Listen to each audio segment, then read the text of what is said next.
All right. I guess I guess we're gonna start by having you say who you are and what you do. I am Nahshon Cook, and um I try to do being a human being as best I can. that's really what I do. But no, I train horses. My family owns a farm, a horse farm here in Parker, and I train horses. I get paid to make them happy and pretty. I've seen one of your talks on YouTube, and I actually shared it with some of my students this semester. Um, Oh, did you? Isn't it, it amazing how happy horses can heal human hearts? yes, Isn't it something? it really is. That particular talk was about fear, Yes. and it was pertinent for class because a lot of folks think that they can't write. um, and I also try to teach some other lessons in there too, because I'm in my Auntie Mika phase. And Yeah. Well, why did you decide to share that? why? Mhm. Because some of the things you said in there were just really powerful, and I thought it applied to, like you said, like life stuff, like human and life stuff. Yeah, yeah. So it applied to the riding, it applied to the horse riding, it applied to um, being a human. Yeah, I mean, I think it's really important to all have those metaphors that we can use as bridges to cross from the known to the unknown and have a safe way back. Yeah. You know, I mean, and poems and writing poetry taught me how to see, Uh-huh. and working with horses taught me how to listen. Okay. And now I can teach, you know? Yeah. Um, and like it's that's it's really happiness for me. Like I feel like I found my place and what I'm supposed to be doing, um and I hope to be able to do it as long as I'm in the earth. That's beautiful. Because not you a lot of know us find that. no, it's been a dream of mine since I was a little boy, To train working with horses? horses. And I remember once when I was 13, 14, one of my instructors, she says, what do you want to do? What do you want to do when you grow up? I said, I want to be paid to make horses pretty. And I am. That's amazing. Yeah, I How am. And so, I mean, I mean, and the intersections, for me, between a good poem and a well-written horse. I mm-hmm, mean, how a well-written horse is a poetry of like biomechanics and energy. mm-hmm. I mean, and it's just the most, and it's just the most beautiful feeling in the world. And we've talked a lot too about being the poem being the absolute present. And I haven't ridden horses, but I feel like you probably have to be absolutely present when you're with your horse. Is that correct? Well, you can be whatever you want to be with your horse. The thing is that the horse will be that too. So if you're present, then the horse is present. If you're distracted, then the horse will be distracted. And I think the wonderful thing is that they show you the truth Mm-hmm. all the time. And if you're not afraid of what you see, then you can grow.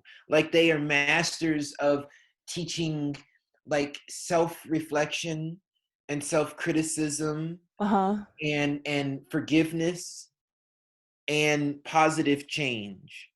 Wow. Are You you writing know, this stuff? you're recording it. I am recording it. You And are you know, writing this stuff? Because it's I feel I like I have a little notebook. I mean, and so you see that there's that cliche that poetry is life, and when we move away from the idea of poetry being a poem, Mm-hmm. a written thing or Right. presented thing, Right. then it becomes very, very true. Right. It's that flow in which you find yourself, and you trust it to give you what you need to get through presence, Right. right? It's that thing. um and it's full of angels, and it's full of questions, and like a good poem, like bending language beautifully, it's not what is said, but how and when, Right. which gives it its power. And that's what I think that's what training horses for me is like. That's what being a friend is like for Mm-hmm. me. And I'm so glad that you're my friend, I'm so glad you're my and I friend. love you so much. I you feel the know same. I love you so much too. I mean, and I just really am. I'm really grateful that you're in my realm. Thank you for that. I feel the same. And I've actually learned a lot from you too, especially in writing poetry. And that's why I'm always bugging you, like, hey, like, what are you doing these days? Because some of my most important lessons in poetry came from you. One of which is just like those moments where we bear witness, and that is the poem. Um, Mm-hmm. and I think before I always thought, oh, you have to manipulate it so much for it to be poetry. But the thing is there are all these, like you said, angels and serendipities, and even just things you notice that are really strange sometimes. Like the other day I saw a hawk in a tree and it was just trying to eat its damn lunch. You know what I'm saying? It was in the Mm-hmm. tree trying, and he must have, the hawk, she must have pissed some of the crows off, because they had cinched up really, really super close around her. There were like 8 or 9 crows, like just cawing and cawing. And the hawk was nervous, just trying to eat lunch but couldn't eat lunch. And then I'm like, okay, well, that's a really interesting thing. Sat and watched it for a while, and there was a guy walking by, and he pointed to a woman who was gardening, who had a sun hat and everything on. She was really into her gardening, and he's pointing to this hawk. And she's like, yeah, yeah, yeah. And she went back to her gardening, and he then continued walking, and then I continued walking. And I was like, that's an interesting poem, and it's just exactly how it happened. Like, I don't need to like apply any meaning to it or anything, but this is what I observed. um Sometimes the present moment is the only truth we need to share. yeah. You see the truth and you trust it enough to tell it. Yeah. You know, and you can do really profound things with that. I mean, and I was talking to my sister this afternoon, because she's in this really scary growth phase in her life that we always do, that we're Yeah. always in when we're truly on our path, right? uh And it's so full of I don't knows, and that's the most beautiful and honest thing that can be mm-hmm. said at this moment. And you try to explain it away. And I was talking to her about how Toni Morrison wrote for Black people by not explaining, by not feeling like she had to explain to non-Black readers. She would Right. say you could tell that this person was writing for white people because they explained things that they wouldn't have to explain if they were talking to Black people. All Right. you have to do is experience the truth enough to tell it, Right. you know? Right. And so, I think that that's a really, really important thing. The art of being yourself in life, you know, and how Uh, much courage that yeah, takes. I was gonna say, you have to get to that point where, like, this is who I am, and I am able to be this person in my life. Like, that sometimes we don't know, you know, like what do I know that I personally have this problem because I feel a lot of people all the time, Mm-hmm. and a lot of times I don't know what's mine. Um, and so I have to do a lot of work figuring that out. And I guess this quarantine has definitely uh, helps me with that a little bit. You know, it's like these are the things that really bring me to center, and I didn't know that. You know, like gardening. Yeah. What?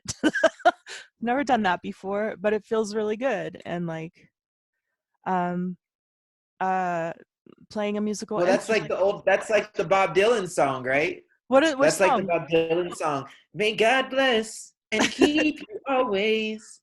May your wishes all come true. May you always do for others and let others do for you. May you build a ladder to the stars and climb up every rung. And may you stay forever young.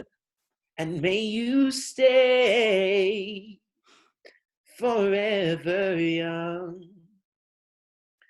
May your hands always be busy. May your feet always be swift.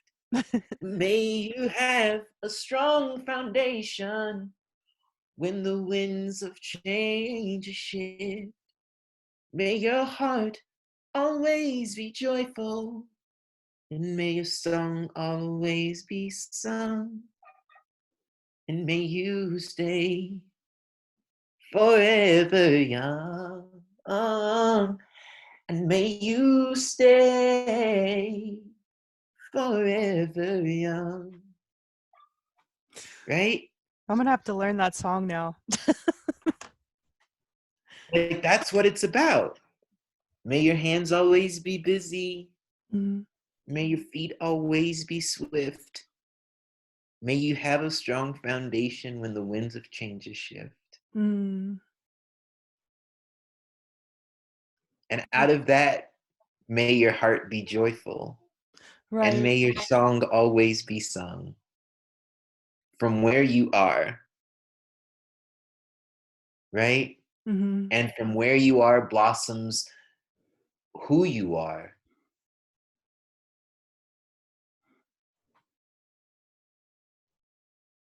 Enough to face the fear and understand that the fear is something that you have learned. That you can have the courage to stand and unlearn as much as is bearable. Right. Right? And then you Yeah. really come into that place of selfhood, Mm-hmm. and then you begin to understand that the voice of all creation is your voice when you have the courage to unlearn the fear you were taught, Right. you know? And that's the magic of it. You know, it's not a place of judgment, it's just a place of observation Mm-hmm. and reflection and recording and intuition. Mm-hmm. And the quality of the answer is based on the quality of the question. I So could dig if you that. want a different answer, I mean, seriously, Yeah. I mean, and that's the, I mean, and you have, and you realize the wisdom of only asking why when you can bear the truth of that question. Right. Otherwise, you sprout the intelligence to ask more pointed sculpting questions. And be careful when you ask. That's the thing. It's like you can't really control how that answer is gonna come. At least in well, my life, that's how it's been. well, the question is always born out of a place of intention, Mm-hmm. and intention is always predicated by the phase and stage of life that we're in. Sure. When we get child answers, we ask child questions, but we begin to understand the wisdom of that simplicity. Yeah. You know what I'm saying? Oh yeah. And that, like, we don't have to have a garden hat with a floret hat band. Right. You know, we can protect our skin from the sun and put our hands in the dirt and know that that's the answer. Right. It doesn't have to be all jazzed up. That's what a good poem is for me. You know, Yeah. that's what a good poem is for me. It's not jazzed up. It says what it needs to say, and it trusts you to feel what you feel. Right. That's also a good lover. Yeah. you know they let you feel what you feel. They don't try to make you feel what they think you should feel. Yeah. I'm like, send me that person. Be that person. I think I am that person. Do I you really feel it? do. I feel that I'm that person? Mm-hmm. Yeah. I mean, in those spaces, I'm someone else, or somewhat. Like that's a part of me that doesn't get expressed all the time, 24/7, right? Um, and I don't I know. don't know that Maybe it's that's supposed to. yeah. It's definitely a different space, and I I think the question is, and the challenge is, do you have the courage to live with an open heart it and is to hard. receive the beauty that openness brings? I don't think I know for me personally, I'm not built any other way. Um, and I mean, there's definitely some flux there when I'm hurt or something, but I think I'm bending back and forth less um, because I am more and more able to uh, sit with all of the emotions and ask Yeah. for help when it feels like it's too much, you know, like And this is the thing, is that the emotions are a product of a thought. of a what? A They're thought? they're a product of thought. Sure. Emotions are a product of thought. Stupid thinking. It is what it is. But and thinking and emotions are what the head does, what the mind does, but the heart only feels. Right. And I do Right? I think I'm in that, so it's like two spaces, like the head and the heart. It's two different spaces, and like I think I just now put that together, like the thoughts are there and it's causing all this drama and all these stories or whatever, and like all that can be there and my heart says something else, and it definitely, you know goes through all of that chaos in my head, Mm-hmm. um but it says something totally else. So like maybe I see someone who we've had a lot of drama or a lot of hurt that hasn't been healed because there hasn't been enough time or understanding yet, but my heart is just like, I want to run to this person and I want to give them a hug, even though it maybe isn't appropriate in some way because Mm. our story is a certain way, you know what I'm saying? Yeah. um Yeah. and I've definitely felt that many times, and it's a little confusing, especially if you end up telling that person and they're like, "What the fuck are you talking about?"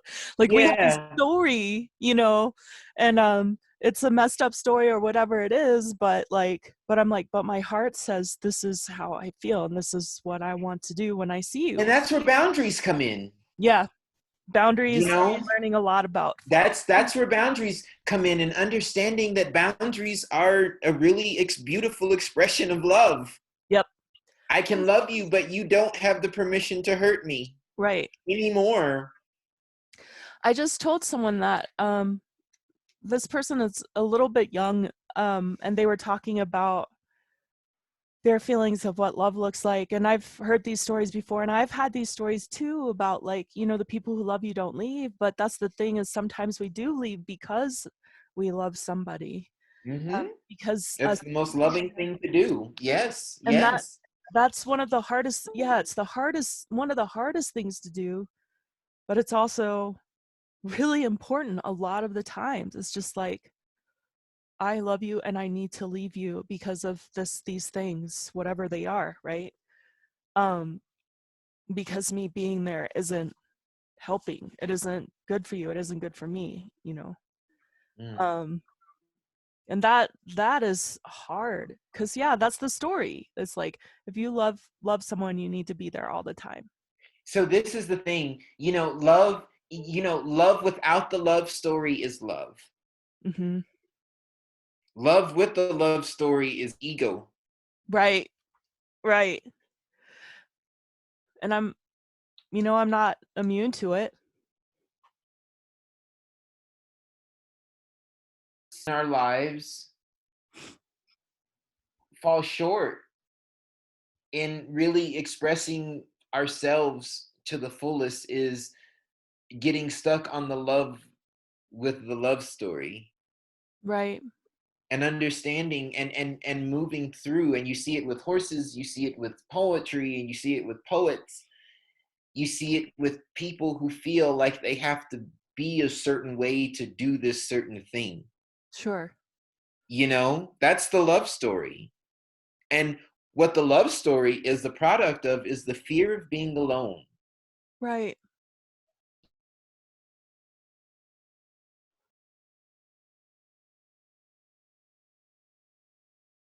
We have to understand that, one of the greatest tests in the truth of love and the reality of love in our world and in ourselves is understanding that it's not what we think it is. Right. It's what we feel it is, Right. you know? And I think that that's the thing, is that love properly expressed is not an egocentric thing, Right. you know? And that's where a lot of people really fall short. And you see it with people in religion, you see it with people in Mhm. art, you see it with and it's like to truly love something, it's beyond the post orgasmic high, Right. you know to now I want to study your heart. Right. I want to be a student of your heart. I want to know I want to know I want to know what makes you feel loved. I Mhm. want you to know what makes me feel loved. Right. I want to know what your fears are. And I want to trust you enough to put those things that I'm afraid of in your hand, knowing that you will never use them against me. Mhm. You know what I'm saying? Yeah. And it's a really incredible it's a really incredible process of really going through and doing the work and understanding, this is what I'm afraid of. And when you understand that this is what you're afraid of, you don't have this unconscious shield that you're walking around the world with. Right. It takes some work you to know do that. it's a lot of work. Mhm. But you know what? That's what love is. May your hands always be busy. May your feet always be swift. May you have a strong foundation when the winds of change shift. And you realize, man, the work is staying steady as you move. Yeah. The stillness is found in the movement. But if we try to resist, Damn it.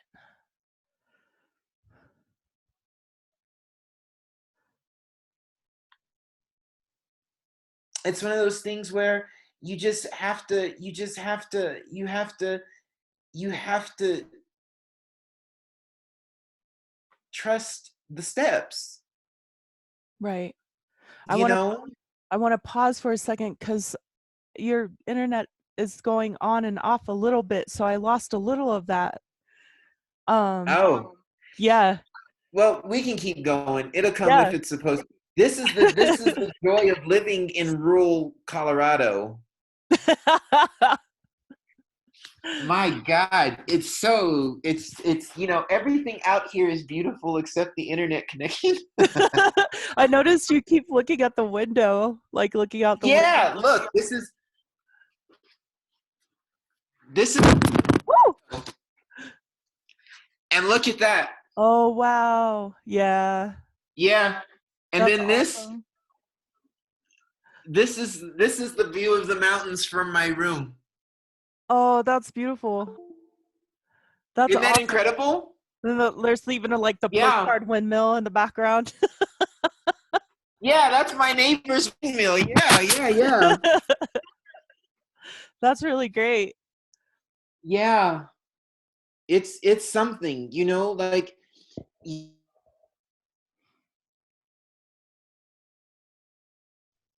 I did it again a little bit. I'm sorry that this is so sticky.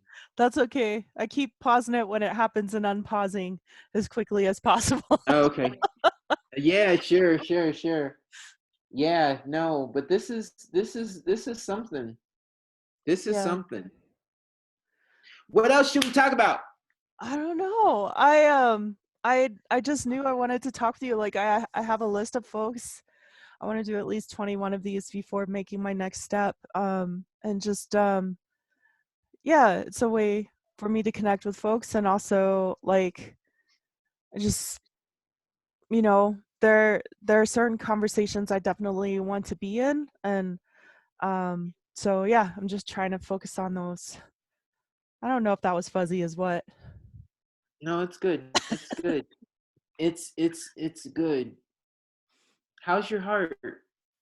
Uh um I am in a space of grounding. I think 2 days ago I realized that everything I'm doing is something grounding. So like I keep buying plants and I keep planting things and I asked for friends for like indoor plants and they brought me vegetables and seeds.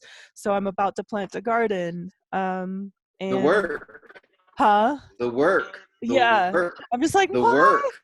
What the The fuck? work. Yeah. And then Yeah. also I a friend Michael Bissio in New York, he's teaching bass lessons right now and I wrote and I was like, I wish I had a bass, but I could use theory lessons. And I was like, wait, I'm 40 plus. I can make that decision if I want to. So I just had Hmm. my first bass lesson. I pulled out my djembe and like have just been like doing, I just realizing all the things I'm doing are like really grounding things. Um, And what does that mean? it means, I mean, there's been a lot of mental chaos and life chaos and people in my life kind of craziness and rockiness and of course in And this and time where's the truth in it? where's the truth in it? The truth in it is I need to ground. I mean that's the message I'm getting right down to like when I'm like I got a message that when I'm planting things I need to be saying grounding mantras, Mm. or my feet and ankles hurt all the time and I feel like that's telling me something too, that I'm not balanced. um So how's my heart in that? I feel like I mean there's a lot of emotions and stuff in there that I'm feeling, but I feel like I'm getting a lot of messages that it's time to, enter into that unknown place even more and just be grounded as I do it. So like it's really interesting that you've talked a lot about being still in the motion Mm-hmm. because I am being called to do a lot of work right now. Um, and work meaning writing. People have called on me to sing for them, even though my voice is very rusty, or um, like all of those kinds of things people are calling me to do, and I feel like I have to do it. So, Why do you feel like you have to do it? well, some of it is I need to get it off of my chest so that I can move on to the next thing. It's kind of like you have to say the thing and then like call it out and then um acknowledge it and process it and integrate and all of those things, and not hold And on. once you do that, what are you left with? I hope a deep breath. I don't have actually saying I hope is like not really the truth. It's just I know I need to do it and I'm really afraid to, and I know it'll hurt some folks. Where's the fear coming from? I know it'll hurt some folks. Where, That's where where's the fear coming from? I mean, it's just that I know it'll hurt some people when and if they see it, or hear about it. Well, And it's kind of I mean that's the message I received too, is like you do have to speak those things, um, but you don't have to hold on to them, and you shouldn't hold on to them. You speak them, you say them, you're done, and then you move on. Um, and well, then the truth is sometimes not a very good thing to say, but it's always a good thing to hear. yeah, I think I think these truths need to be said. Well, Um, if they're truth, they're truth, and yeah, they do need to be said. yeah, Otherwise, you're contributing to the illusion that everything yeah. is all right. It's not. When it's not. Um, yeah. So I mean, that's where my heart is now.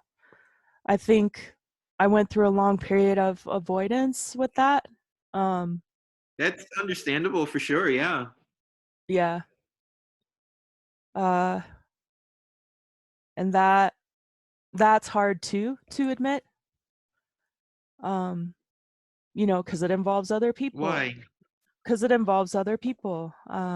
Like relationships and things like that. Like maybe What I are can you run away running over here. from? Um, I don't know. I just know that some things are really hard to say out loud.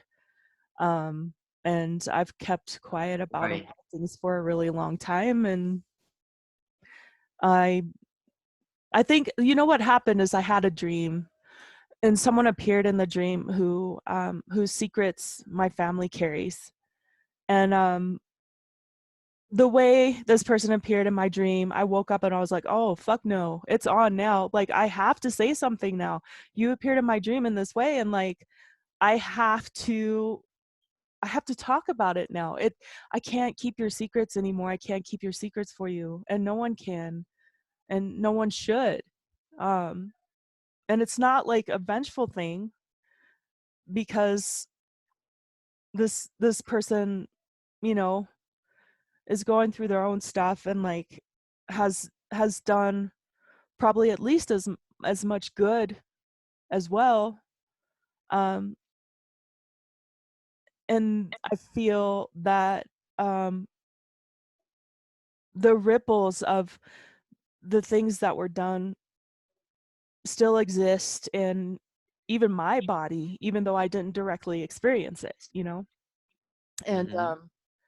I feel really afraid to say anything about those things, because sometimes I feel like it's not my business to say it, but I don't know if anyone's But you ever know, gonna say it. Yeah, I know, and I've been asked to keep the secret, and it's not okay. Especially when it steps into my dream, like with that same kind yeah. of energy. It's like that is telling me that that's there, and what am I gonna do about it? And um in order for me to not be in stasis, I have to say something. Can you create from that space? Can I create from which space? That space of, the space of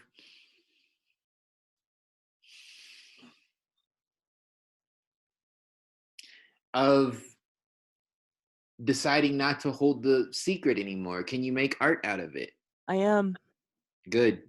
Yeah, I am making art out of it. Um, yeah. Uh,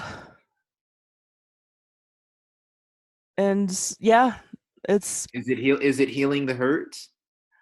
I hope it will. I just know. Well, hope, but I mean, so hope is good for things that we can't control. Yeah, and I can't control it.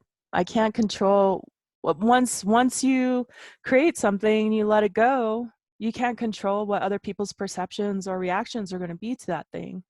It all Right. of a sudden has another life, Yeah, depending. I had a friend in DC, Joseph Ross, Mhm. who's a brilliant poet. He goes, Nahshon, he goes, "Are you writing? Have you written any poems?" I said, the last thing I wrote was something for my stepdad's funeral. Mhm. That was the last thing I wrote. And the poems went away after that. Wow. And I said, I said, I said, I'm a great horseman, but I feel like I'm only a good poet. And he says, well, your readers think differently. Yep. And I said, you know, the problem for me is that it just I I always felt so alone. And poetry, and I haven't since I published my books, I haven't gone back and looked at anything, Yeah.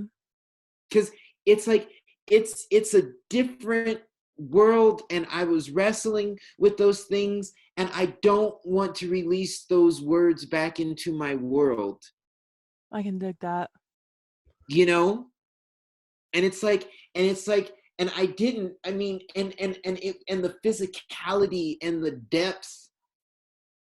depth into myself that I had to go into to explore how the world was affecting me Mhm. changed when I moved out of the city. Yeah. And you know what? Like, having the sunrise come up through your window, and that view being the first thing you see in the morning, Mhm. it heals you. Yeah. I mean, and that's what I really had to decide. Like, the poems are pretty, the poems are beautiful, Mhm. but I can't stay addicted to the pain enough to keep producing that, because Yeah. it only hurts me, Right. you know? That And makes it was like, well, we move forward.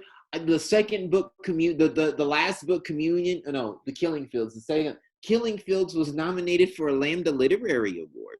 Holy shit, Nahshon. I You didn't know know, that. yeah, it was nominated for, it was on the it was on the long list of nominations for the Lambda. That's great. Even I Yeah, mean, I'm hearing what you're saying, and that is great also, but and it but it well but it deserved. came but it came from putting myself in situations where Yeah. you did feel all of the pain of everything and the joy Mhm. of everything, and And if my walk in this world is true, then acknowledging when one phase of my life has ended and that step has been taken, and now I have to take the next step, just like it's gonna, as you grow, people will be hurt. Yeah. No matter You what know, you can't no control. matter what you do, and and the only way you can love somebody enough to not hurt them is to not grow. Yeah.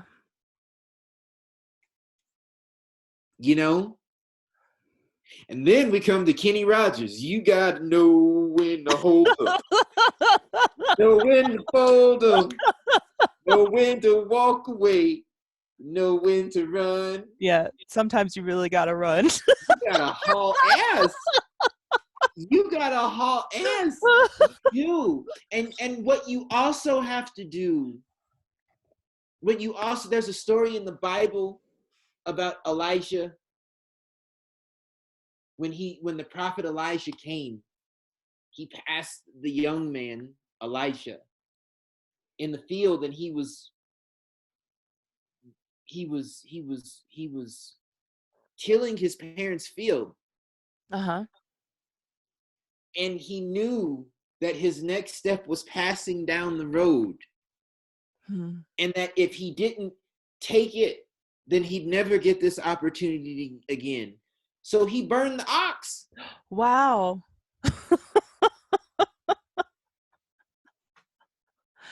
He burned the ox. So he could not go. So the choice to go back to that life wasn't possible.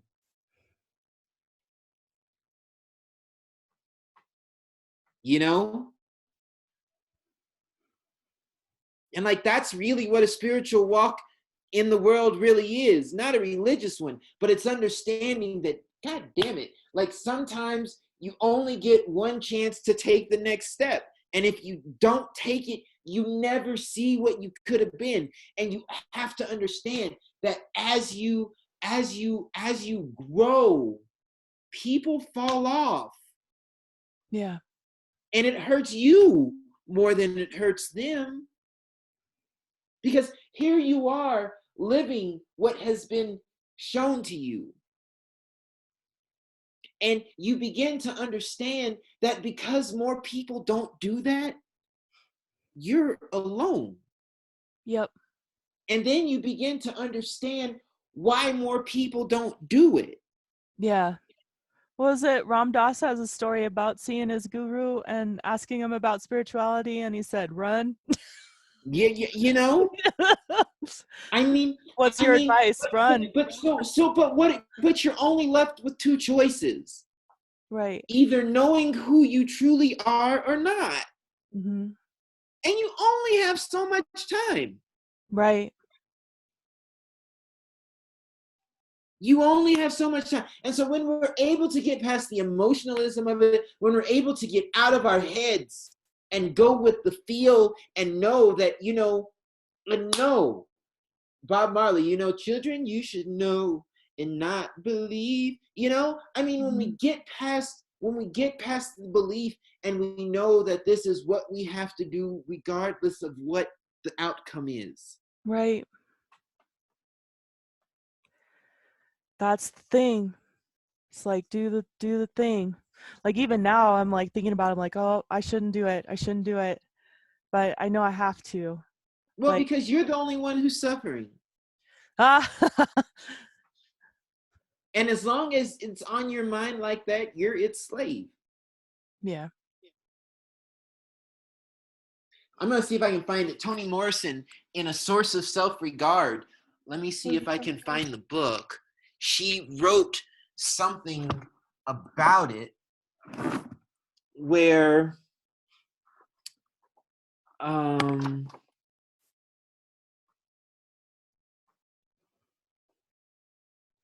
oh no, but here we go. Here we go. It never what you want, but always what you need. If Right. I persist, Hoig writes, at the end of this novel in writing the history of my family, then it's out of necessity. Those laws and regulations and systems and patterns that my family and every other family in Denmark have violated and conformed to and nudged and writhed under for 200 years are now in a state of foaming dissolution. Mm. Ahead lies the future, which I refuse to view as Karl Lardus did down a gun barrel, or as Anna did through a magnifying glass. I want to meet it face to face, and yet I am certain that if nothing is done, then there will be no future to face up to. Mm-hmm.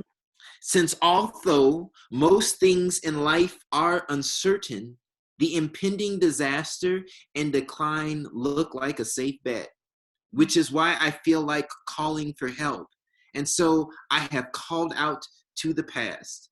Now and again, the thought strikes me that perhaps I have never really seen other people's expectations, that I have only ever seen my own. And the loneliest thought in the world is when the thought that the loneliest thought in the world is the thought that what we have glimpsed is nothing other than ourselves. But now it is too late to think like that, and something must be done. And before we can do anything, we will have to form a picture of the 20th century. Forming a picture of the 20th century, then, not the 21st century, is the novel's future project. And so, in those spaces where we face the past, then we find a sure bet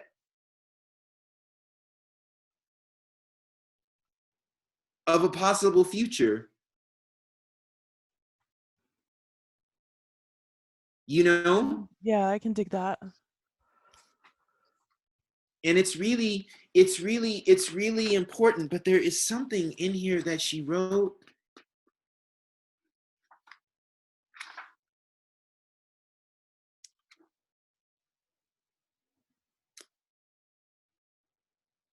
Okay.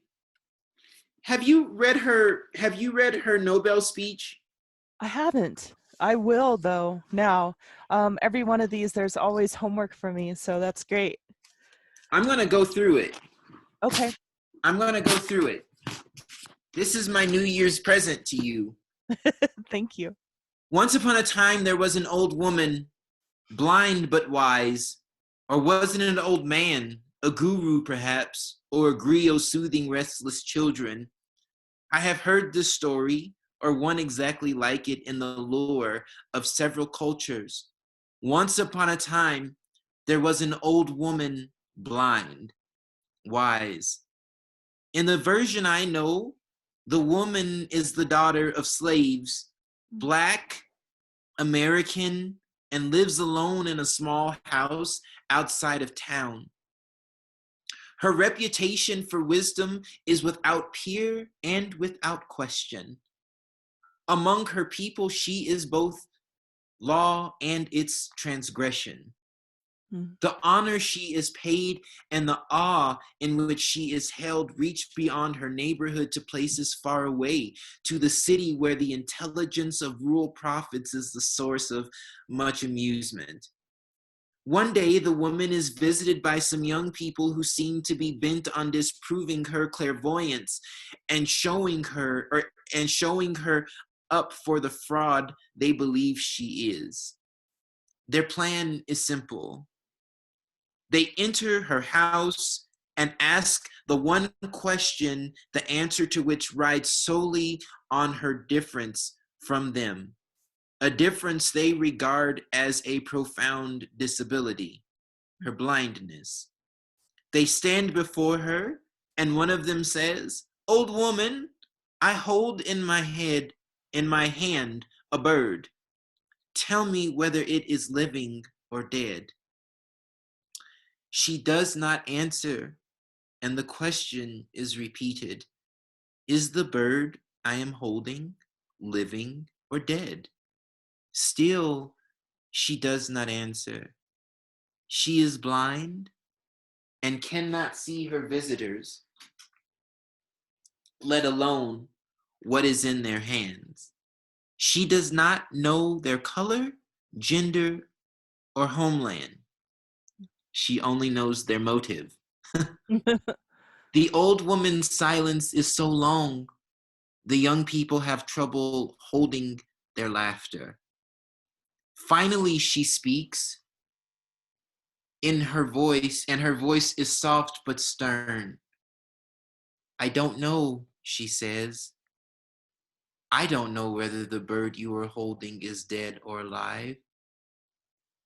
But what I do know is that it is in your hands. Ha. It is in your hands. Her answer can be taken to mean if it is dead, you have either found it that way or you have killed it. Mhm. If it is alive, you can still kill it. Whether it is to stay alive, it is your decision. Whatever the case, it is your responsibility. For parading their power and her helplessness, the young visitors are reprimanded, told they are responsible not only for the act of mockery, but also for the small bundle of life sacrifice to achieve its aims. The blind woman shifts attention away from the assertion of power to the instrument through which the power is exercised. Speculation on what, other than its own frail body, that bird in the hand might signify has always been attractive to me. But especially so now, thinking as I have been about the work I do that has brought me to this company. So, and this is where it's important for you and I, okay? So I choose to read the bird as language and the woman as a practiced writer. Mm-hmm. She is worried about how the language she dreams in, given to her at birth, is handled, put into service, even withheld from her for certain nefarious purposes. Right. Being a writer, she thinks of language partly as a system, partly as a living thing over which one has control, but mostly as an agency, as an act with consequences.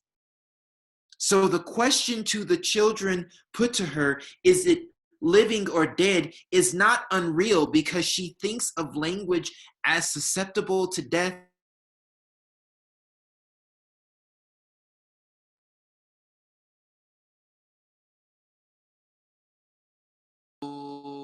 To death.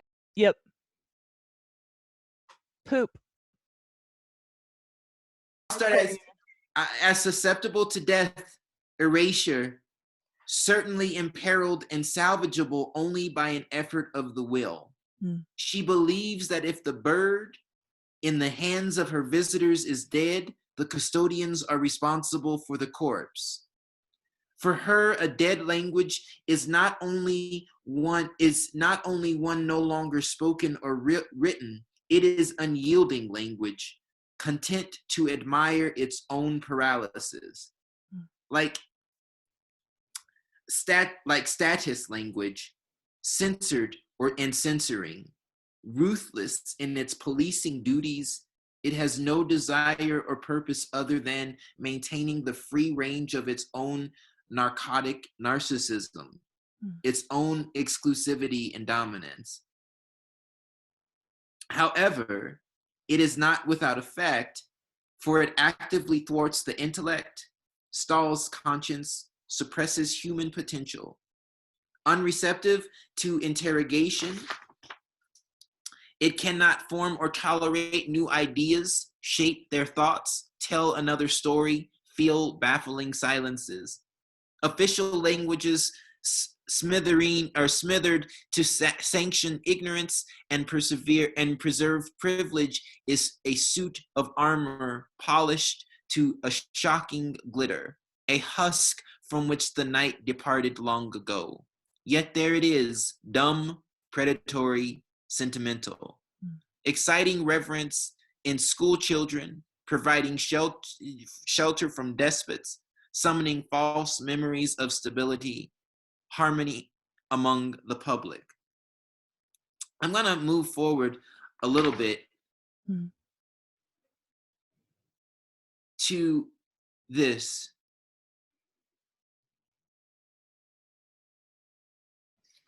Be it grand or slender. I want you to read this, though. Okay. Burrowing, blasting, or refusing to sanctify, whether it laughs out loud or is a cry without an alphabet, the choice word, the chosen silence, unmolested language surges forward or surges toward knowledge, not its destruction.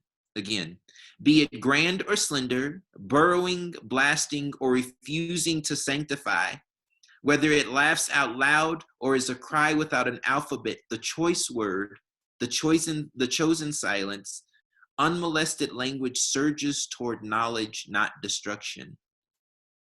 Word work is sublime, she thinks, because it is generative. It makes meaning that secures our difference, our human difference, the way in which we are like no other life. We die. That may be the meaning of life, but we do language, and that may be the measure of our lives. Mm-hmm. You know? And so, there is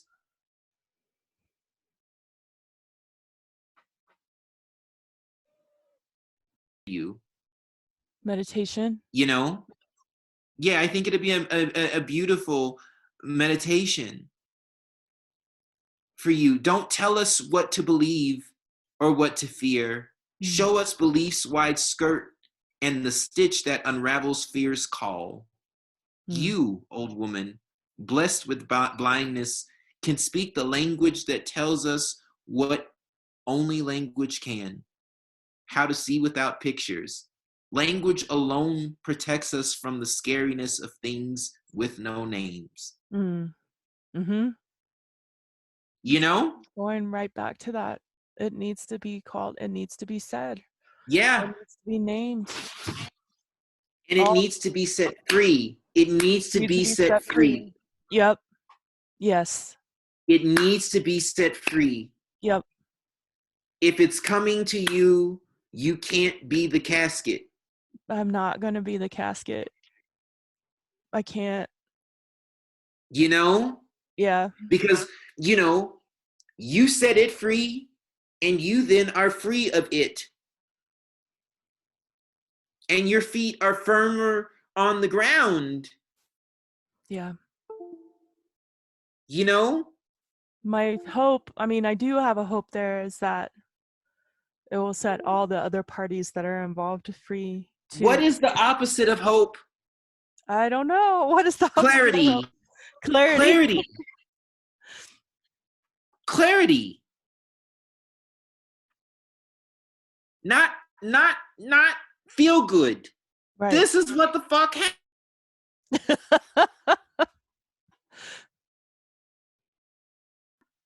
happened. This thing, internet. We're frozen. We're not now. But like I said, clarity. That's the opposite of hope. Yeah. And that's all I've ever asked for, even in my spiritual practice, is just clarity. The kind of, so yeah, that's right on track. And I think that that's the really important thing, is that if you take your meditation practice seriously, yeah, feeling something and breathe into that space around it, then you start to find the answers. Yeah. We can't, and then the fear of the future, the anxiety begins to fade away. Yeah.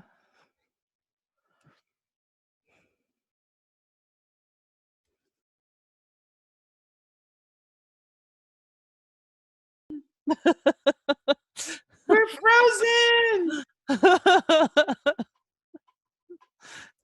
I know it seems to be I have to happening trust that at a greater frequency suddenly. it does. It does. Maybe because the sun is setting. The sun setting. Yeah. Look at this. I want to show you this. I want to show you this. I want to show you. Look. Oh, yes. Isn't that so pastoral? That's awesome. You know, I mean, and for me, this is why the poems don't come anymore. Because I've freed myself from the space in which the poems needed a voice. I got it. That's actually really, I mean, because some of those poems were, I mean, it had to do with some of the community here, and you definitely were the I'm trying to think of the word, but you definitely carried that. And I remember you were mad. You were mad. Um, what is the word? Not docent. It's the caretaker of the and reluctant. Um, and I think for good reasons, you know. Okay, you're back. Oh, damn it.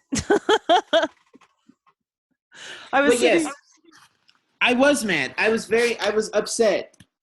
I was, because it was.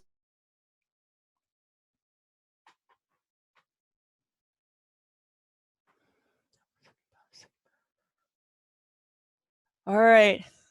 Let's try Well, again. I think we're receiving an omen that maybe we need to continue this sometime earlier in the day. Okay, we could do a part 2 if you want. I'd be happy to do that. Yeah, let's try and schedule some time when the sun's not setting, because I think that this is what's happening. But the pain is the gate. The pain is the gate. Have you seen that? There's a rune. It's probably this way on this rune. And I remember seeing it one time. Did you freeze? No. I'm here. But the wound is also the opening. And that was the message I got when I saw it, because for some reason there was like this phase where I would keep seeing runes on my walk, and I'm like, I've never really looked at runes before, now I have to go look this shit up. And that was the Yeah, message I got, was the wound is also the opening. And it's like you have to go through the it shit can to kill you or understand it it. can heal you. It Yeah. can kill you or it can heal you. Hmm. You know, and the choice lay in the attention you decide to give to it. Yeah. And that's the hard part. It's like really easy to fall into like the whole, tumultuous, like fuck everything or whatever. But I think that's an important part of it too, but not to get stuck there. Um, you know, to be able to get to that place where like, look at my battle scar. Isn't that cool looking? All right, let's set a time to do another one. This was lovely. Yeah. All right. Well, I'm gonna close this up then, Uh, and